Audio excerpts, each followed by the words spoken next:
This is the Durable Dad Podcast. I'm your host, Tommy Geary. This show is going to give you the skills and tools you need to be a rock-solid man for your work, your community, and most importantly, your family. All right, what's up? Episode number 89. It is the first time we're recording for 2025, pretty sure. And happy 2025. This is the 15th of the month, so we're only just over 2 weeks in and we got a long year ahead of us. So what I want to tell you guys is that we hosted a workshop the last weekend and I talked about it on the podcast, so maybe you knew it was happening. It was awesome. A lot of good things came out of it. A lot of inspiration, a lot of awareness, aha moments, and momentum to roll with going forward. So we're going to do the workshop virtually. So go to the website, tommygcoaching.com, and check out the details. It's on January 29th, 8 p.m. It's a Wednesday. It's going to be awesome. 1 hour. You're going to leave, have some clear goals, some clear direction for the rest of the year. So it's not too late to plan your 2025. All right. And kind of along the same lines, one of the things that came up in these workshops were career changes. This time of the year, when we start a new year, I think career changes come up for a lot of people. What came out of these workshops was when a few people reflected on 2024, they saw the time, the effort that went into their jobs. And just an opportunity to question, is that where I want to be putting all my time and effort? Yes, I want to work hard, but am I working hard at the right things? So we're going to talk about career changes today.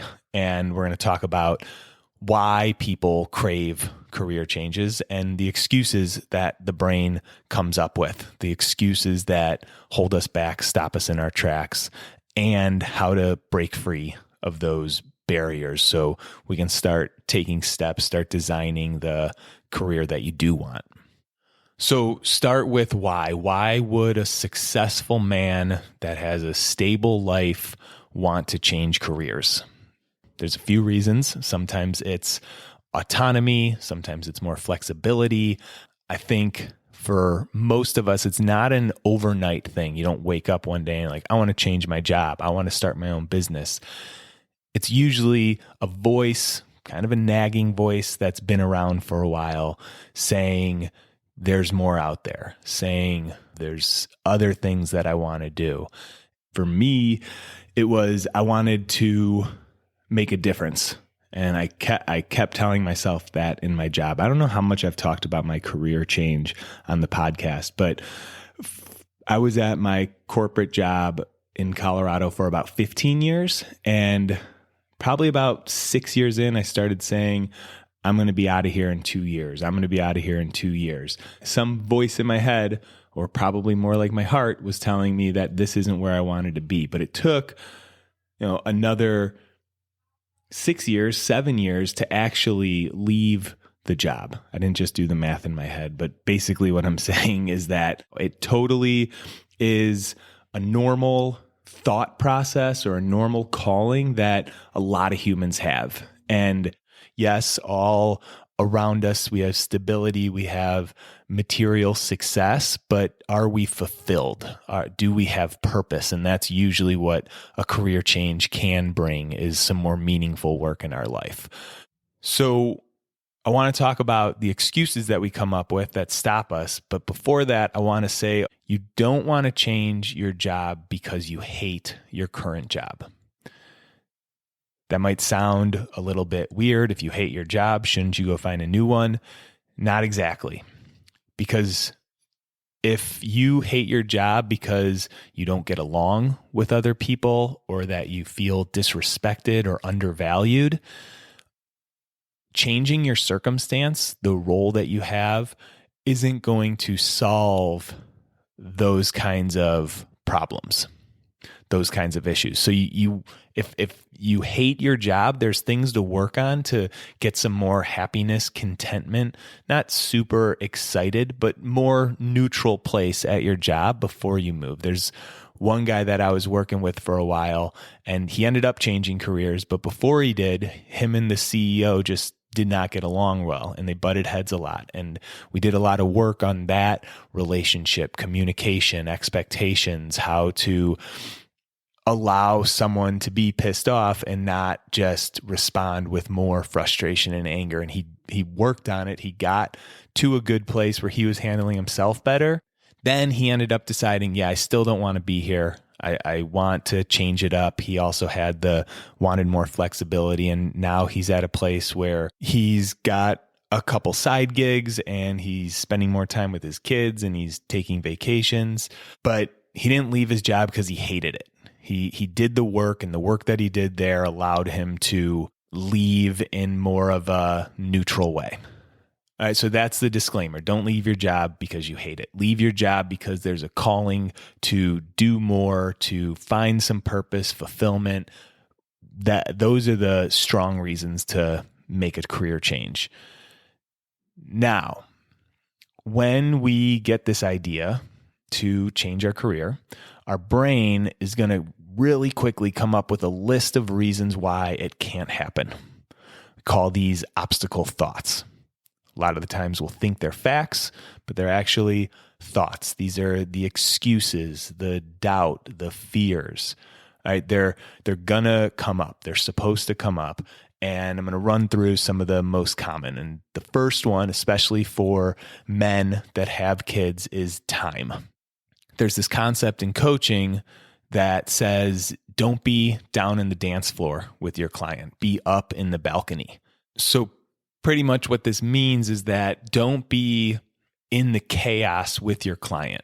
Rise to like this higher vantage point where you can see the forest instead of just being, I'm going to use another analogy to explain an analogy. That's never helpful. Be on the balcony, looking at the dance floor, seeing all the options, seeing where there are times to move and call bullshit on our excuses, not be on the dance floor. And time for me is a tough one to be out on the balcony. One of the guys that was at the workshop, we were talking afterwards and brainstorming and strategizing. And one of his excuses about changing career was he doesn't have time. Kids, his current job, house stuff, all the responsibilities that we have. For me, that's a hard one to be up in the balcony because I freaking get it. And if that was my buddy that came up to me, that's probably where we would start. Like, I get it. And I told him I get it, but that's not a coach's job. So if I rise up out of the dance floor, not just with this guy, but what I see a lot is that we have to first get really honest about our time. Is there some cleanup to do there? I have a buddy that's swamped right now. Some stuff happened with his company. He's got some extra responsibility and, he's just got extra going on and he's been stressed about it. And he shared his screen time like a few days later, pretty much as a joke, but it was kind of serious, but his screen time was a lot. And it was a lot of social media and we kind of laughed about it and it happens, right? There's no judgment there, but we do have to clean up our time, how we're allocating our time. When we're stressed and anxious, we find a release in ways that aren't productive. We go to the phone or we go to the TV or we go on LinkedIn and look at other job opportunities that we really aren't prepared for. We don't have a resume. We're not really going to go applying for other jobs. But are you using your time in a productive way? Like when your kids go to bed, are you watching TV or are you setting things up for a successful day the next day and winding down so you can get a good night's sleep? That's the first part about time, that like our brain tells us we don't have time, but we probably have more time than we think. And if you are pretty strict and clean with your time management, then it's time to look at your priorities. So what's on your list that you're saying yes to but what you're really doing is saying no to changing your career. What are you committing to because you don't want to disappoint somebody else? What are you not delegating because you could do it better than they could do it, so I'm just going to do it this time? All right? There's lots of ways to create more time in our life. And if the brain if you're looking to make a career change, start your own business, and your brain says you don't have the time, you got to call bullshit on the brain and think through it a different way. So those are some ideas. Another thing that the brain will say when we're trying to make a change in our career is cost, our finances. This one is something that we want to take a close look at. We have to be responsible with our finances. But oftentimes, we underestimate the amount of financial freedom that we actually have. So instead of just making a blanket statement that money is a concern here, look at your spending. I had one guy that was wanting to save money throughout the year. So it was actually last year, 2024, we were doing some goal setting stuff, and he wanted to save X amount of money. And we just had a call a couple weeks ago, and he was reviewing 2024, and he ended up saving like 10x of what he had planned to save, which is kind of crazy. He thought that he'd only be able to save a little bit, and he was able to 10x that over the year. So a lot of the times we underestimate our financial freedom, or we just need to clean up our spending. So are you really spending money on what you want to be spending money on? This is about having some type of budget or some type of actual goal. Like, get the numbers out of your head and put it on paper. Because if we just keep making more money in our life, we're going to just keep spending more money. And then the lifestyle, we've locked ourselves into the budgets that we have. But if you're wanting to change career, finances is something that you're going to have to navigate, but don't let it stop you. Take some action on really looking at your budget. I'm thinking of another guy that wanted to leave his teaching career to start a real estate career. And the first thing we worked together on was actual budget, paying down debt, and putting his family in a place where it's not freaking irresponsible to make the jump. So one other note on the financial piece of changing your job is health benefits. Don't let that block your pursuit of a new career. And this is probably for someone that wants to start their own business. Again, crunch the numbers. What are your insurance options? And if you did leave your career and have to insure yourself, how much more would you be paying? It's going to be more, yes, but is it that much? Like, it becomes just a number, and then you can make some decisions. Is it just $5,000 more a year? That was a big thing for Brenda and I when Brenda started her own business and got it to a place where I could leave my corporate job. But my corporate job had our health insurance, and there was a block for us. Our brains were telling us that, oh, no, we need to hold on to these nice corporate benefits. But when we put the numbers down, I don't remember exactly what it was at the time, but we ended up going with the disaster insurance, high deductible, and a higher premium also. But whatever it was, we could afford it. We had the money saved up in the bank. We could afford it. So 2 obstacles so far, 2 excuses our brain tells us: time and cost, our financial situation. So next one that comes up is that my wife won't get on board with this. So the question there is, if your brain's telling you your wife won't get on board with this, how much have you already talked about your current mental health at your current job and this nagging voice that's telling you to do more with your wife? Have you been open about it, vulnerable about it with her? Because what happens is that sometimes a man doesn't talk to his wife about an idea because he doesn't have it figured out yet. He doesn't have all the pieces together, and he feels like he needs to have it all figured out before he talks to his wife about it. And the problem that comes up with that is you're holding all this like pressure and questioning in your head. And instead of communicating it, it shows up as being crabby, as being distant. And now you're not on the same team with your wife. You have all these ideas in your head and you haven't communicated them to her, and she sees it as like you're kind of being an asshole. What's going on? So I would encourage there to be a conversation there. And what usually happens is that your wife wants to know if you're not feeling fulfilled, if you're feeling exhausted, if you're feeling run down. And she wants you to be inspired, to be lit up, to have a fire.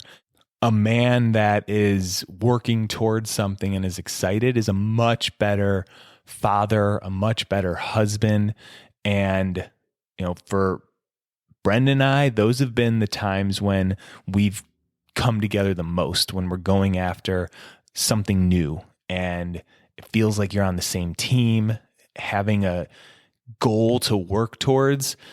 In life with kids in the house can be a lot about the kids, but when either you have a professional goal to go after and you're working together towards it, or your wife does and you're helping her work towards her and you're cheerleading each other, that's when a relationship can really get stronger. So that excuse of wife won't be on board, it's an opportunity to have a conversation. If you don't know how to have that conversation, if it's hard for you to open up to your wife, then set up a strategy session with me. That's your answer. I will coach you, help you through that, how to have those kinds of conversations. We're at the beginning of the year.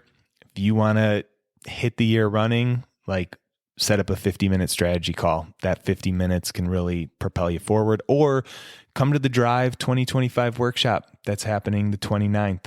That will also be very impactful to motivate you to have these kinds of conversations. So last excuse that I'm going to go through, and this is just going to be a quick one, is it's too late in my career. I'm too old to change now. I don't want to go backwards. I don't want to be the low man on the totem pole. This one, it's like life is about learning more. Life is about trying new things. So don't let that excuse or that pride get in the way. There's this quote, don't keep doing it because you've mastered it.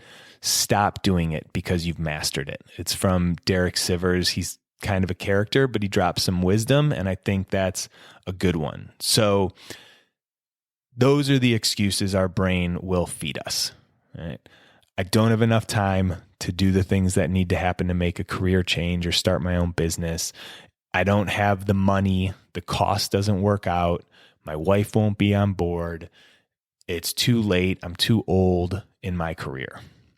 Right? When we start telling ourselves that we should go after something bigger, go after a change, our brain comes in and tells us all the reasons we can't. And that gets pretty focused on the negative. And I think what's really there is a self-doubt, worry, fear that you can't do it. And in this commencement speech that Jim Carrey gives, he says, so many of us choose our path out of fear, disguised as practicality. So when you think about these excuses, they all seem practical, but are they disguising an underlying fear that your dreams won't happen? So flip it. Your dreams can happen. Start taking some little actions. Little steps will create more opportunities. And I've seen it happen countless times. So if you're wanting to make a change, start taking some action. And I've given you some built into these excuses, but real quick, get clear on your financial situation. Get a clear picture of where you're at financially. Set up coffee with someone who's already done what you want to do, someone that's hopped around careers, started their own business, or someone that just inspires you. Third, have a conversation with your wife. Not a dreamy, whimsical, impulsive conversation, but a strategic, vulnerable conversation. Get on the same page, get excited together about what opportunities are out there for you, because there's a lot. So that's what I got for you guys this week. Career changes, starting your own business. If you got those dreams, take some steps, get after it. 2025. If you want to get clear on where you're heading, check out the website for the workshop that's coming up in a couple weeks. All right. Have an awesome week. All right. Before you take off, what is your big challenge for 2026? If you haven't decided yet, check out the next Grand Canyon trip, a 16-mile hike from the top of the canyon down to the Colorado River and back up. This is the kind of challenge that's going to push you into a higher gear. You're going to train, you're going to get in better shape, and you're going to check off a bucket list experience. So if you're wanting something to train for next year, a goal that's going to pull you out of the grind, this is it. We're assembling the team right now. All the details are on the website. Training starts in January. We hike in April. Check it out.